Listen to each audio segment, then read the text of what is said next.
and saxophonists have a firm concept of how they want to sound. There's an accepted sound. There's a sound that everybody's going for. There's a lot of ways to get that sound, but the concept is the same. With non-classical players, there's no limit to the sound that you may have to produce for somebody. You can listen to jazz saxophone players and there's just every possible variation that you can hear in any kind of music, from quiet to loud to bright to dark, whatever those terms mean. It's harder to make a mouthpiece for a jazz saxophonist that's looking to play really high notes all the time. So let's talk a minute about the purpose of a mouthpiece. What is the purpose of the mouthpiece? Well, for the beginner, it's simply to get a sound.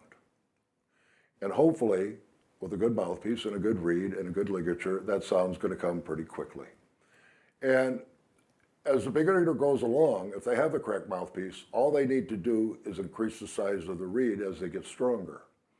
And I always like to say that if a professional can't play on a student mouthpiece, how can a student?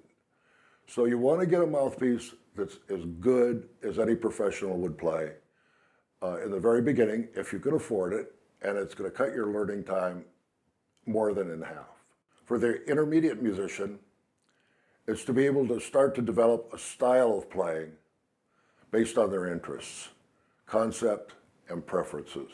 In other words, you've gotten better, you know kind of what you want to sound like, and we want to make a mouthpiece for you that's going to help you get there quicker.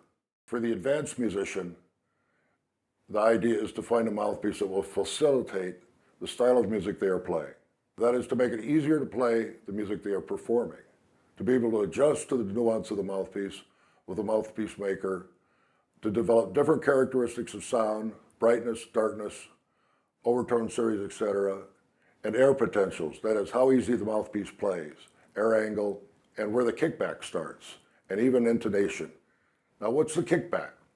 The kickback is as you blow where the air stops to give you back pressure.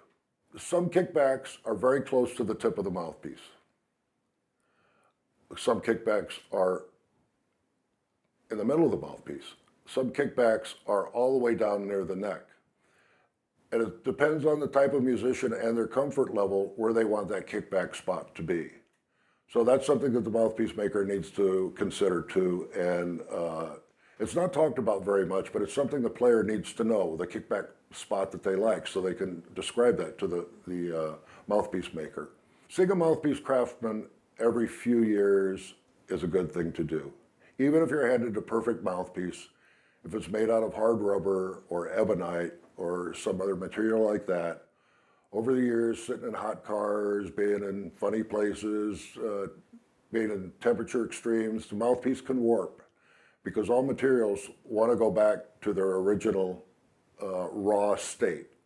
So you might want the mouthpiece maker just to flatten the table or redo the mouthpiece to the original specifications that you had. And it's just a wise thing to do. And maybe try some new mouthpieces. You might change your mind about what you like.